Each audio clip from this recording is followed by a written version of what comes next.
항공기 정비로 시작해 무인기까지 통달한 대한항공 방위산업을 아시나요?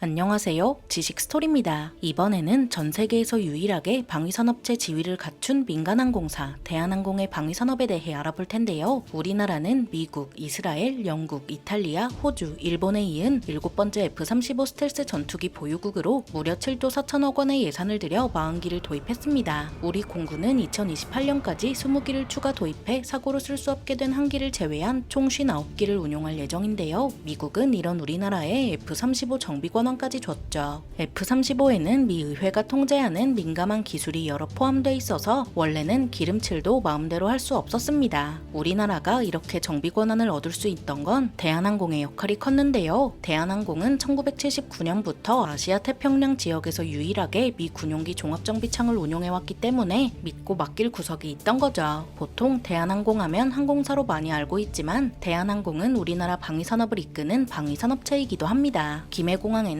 대한항공의 대규모 정비시설인 대한항공 테크센터가 있는데 바로 이곳에서 대한항공 여객기의 정비가 이루어지는데요. 사실 이 대한항공 테크센터는 단순한 여객기 정비센터가 아니라 군사보안 1급의 국가시설입니다. 그 이유는 앞서 말한 대로 이곳에서 미 군용기도 정비하기 때문인데요. 1983년부터 오늘날까지 530기가 넘는 미 군용기가 대한항공 테크센터에서 창정비했으니 말 다했죠. 여기서 창정비는 항공기를 분해해 정비하고 재조립하는 작업으로 항공기를 새로 만드는 작업이라 해도 과언이 아닙니다. 그래서 고도의 기술력이 필요하기에 아무나 창정비를 맡을 수는 없습니다. 하지만 대한항공은 미 공군으로부터 4억 달러 규모의 F-15 성능 개량 사업을 수주해 2016년까지 F-15 60기의 성능 개량과 창정비 작업을 했는데요. 그 외에도 대한항공은 미 육군으로부터 아파치 롱보우, 블랙호크, 시누크 창정비도 수주할 정도로 창정비에서는 이름을 날리고 있죠. 이렇듯 대한항공이 미군의 각종 군용기 성능 개량 사업과 창정비를 수행해온 덕에 F-35 정비 권한까지 얻을 수 있었던 겁니다. 만약 정비 권한을 얻지 못했다면 우리 공군은 F-35를 수리하기 위해 기체를 꽁꽁 싸매 일본에 보내야 했겠죠. 그렇다면 대한항공은 어쩌다가 미 군용기를 맡게 되었을까요? 시간을 거슬러 올라가 1975년 4월 30일 월남전이 끝났을 때서 그 시작점을 찾아볼 수 있습니다. 당시 대통령은 조중훈 대한항공 회장을 만나 항공기 생산 사업에 참여해달라 부탁했습니다. 하지만 자동차조차 만들지 못하는 나라에서 항공산업에 발을 내디디라고 하다니 그야말로 무모한 부탁이 아닐 수 없었는데요. 막대한 투자 비용과 불확실한 수익성을 고려하면 항공기 제조 사업은 사원을 걸어야 했죠. 하지만 조중훈 회장은 항공기 제조 사업을 국가의 소명으로 생각했기 때문에 물질적인 손실은 개의치 않고 시작했습니다. 그렇게 1975년 10월 대한항공은 군용 항공기를 정비, 조립, 생산하는 군수업체로 지정됐는데요. 당시 700억 원이라는 어마어마한 돈을 투자해 김해공항 인근의 늪지대를 메우고 항공기 생산 공장을 건설했죠. 이후 조중훈 회장은 1976년 4월 500MD 소형 헬기를 생산하기 위한 기술 도입 계약을 체결했습니다. 면허 생산이기는 했지만 국내 최초로 헬기를 생산할 수 있게 됐고 15개월간의 준비를 거쳐 이듬해 7월 육군의 솔개라는 이름으로 500MD를 인도했습니다. 당시 육군은 월남전 하면 떠오르는 UH-1 헬기를 생산하길 원했지만 그러기엔 기술력이 부족했는데요. 그래도 대한항공에서 생산한 500MD 200여 기는 북한 기갑부대를 저지하는 핵심 전력으로 떠올랐죠. 그러던 1979년 미 중수교가 이뤄지면서 대만에 있던 미 공군의 창정비 센터를 옮겨야 할 상황이 생겼습니다. 조중훈 회장은 이 기회를 놓치지 않았고 500MD 생산 경험과 여객기 정비 노하우를 내세워 미 군용기 창정비를 맡겨달라고 했습니다. 그 덕에 대한항공은 1979년 2월 23일 미군의 아시아 태평양 지역 창정비 기지로 선정될 수 있었는데요. 대한항공은 여기서 멈추지 않고 500MD 헬기 생산과 미 군용기 창정비에 이어서 더 어려운 과제인 제트 전투기 생산에 도전하게 됐습니다. 제트 전투기 생산하는 것은 하늘의 별 따기였지만 1978년 1월 당시 대통령은 연두 기자회견에서 1980년대 중반에는 전자병기와 항공기를 생산할 수 있도록 개발 능력을 키워나가겠다는 포부를 밝혔습니다. 포부만 밝힌 게 아니라 그해 8월 26일 1차 방위산업진흥 확대회의에서 항공기 생산 계획을 앞당겼는데요. 1978년 12월 항공공업진흥법이 제정되면서는 국산 제트 전투기 생산에 박차를 가했죠. 1979년 7월 한국방위산업진흥회 회장을 맡고 있던 조중훈 회장에게 당시 대통령은 자주국방을 위해 제트 전투기 생산에 핵심 역할을 해달라 부탁했습니다. 조중훈 회장은 곧바로 대한항공의 FX 계획반을 구성하고 미국의 항공우주 업체인 노스롭과 접촉했습니다. 그러면서 1980년 11월 우리군과 노스롭 사이에 F5 판매 및 면허 생산 계약이 성사됐는데요. 계약을 맺은 후 1980년 12월부터 대한항공과 삼성정밀은 노스롭, 제너럴 일렉트릭과 협력해 본격적으로 F5 생산에 돌입했습니다. F5는 미국이 우방국을 위해 만든 저가형 제트 전투기로 월남전에서 프리덤 파이터라는 별명이 붙었죠.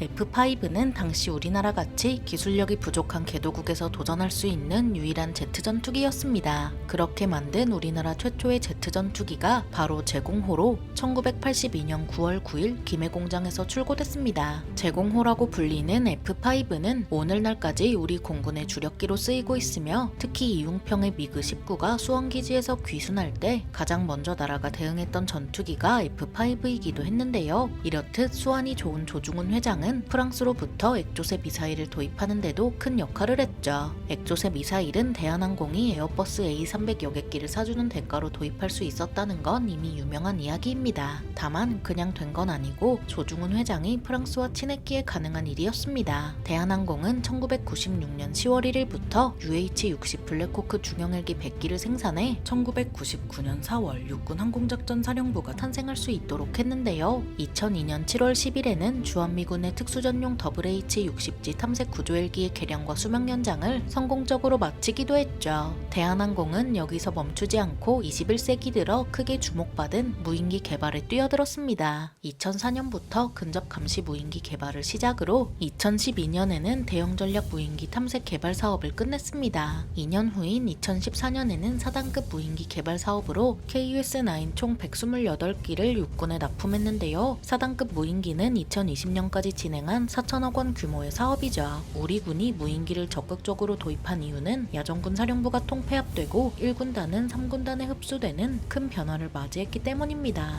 이렇게 큰 변화가 생긴 원인은 저출산으로 병력은 줄었지만 군단의 작전 범위는 늘어난 데 있는데 6.25 전쟁 이후 30-70km였던 군단의 작전 범위가 향후 100-150km까지 확대되었습니다. 그래서 최대 종심 길이는 250km까지 깊어질 수밖에 없어서 넓은 지역을 커버하기 위해서 무인기는 선택이 아닌 필수인데요. 그래서 4단급 무인기로 대한항공에서 생산하는 KUS-9이 채택돼 작전에 투입되었죠. 하지만 남북 군사 합의에 따른 무인기 비행금지 구역이 새로 정해지면서 무인기는 무용지물이 되었습니다. 무인기 비행금지 구역은 군사분계선 기준 동부 15km, 서부 10km인데 이는 4단급 무인기의 카메라 감시 범위인 5km를 훌쩍 넘습니다. 대한항공은 기껏 개발한 무인기가 무용지물이 되어버린 데다 조양호 회장이 세상을 떠나면서 경영권 문제까지 겪게 됐는데요. 이 때문에 대한항공 항공우주사업부의 매출이 3년 연속으로 떨어지는 위기를 맞이했고 연구개발 투자도 위축됐죠. 하지만 대한항공은 위기에 굴하지 않고 부진한 방산 부분의 실적 반등을 마치 매처럼 노렸죠. 50여 년간 한미 군용기 6천여 기의 창정비, 개량 등을 하며 쌓은 역량을 바탕으로 많은 방산업체를 찾아가 큰 사업을 따내기 위해 발벗고 나섰습니다. 덕분에 대한항공은 지난 2022년 말부터 미국 방산업체 L3 해리스와 협력해 우리 공군의 공중조기경보 통제기 도입 2차 사업 기종 선택 및 기본 계약 체결을 진행하고 있습니다. 사업 규모는 약 3조 원으로 대한항공은 조기경보기 개조와 부품 양산 등을 담당하는데요. 또 최근에는 9천억 원 규모의 육군 UH-60 헬기 성능 개량 사업 우선 협상 대상자로 선정되기도 했죠.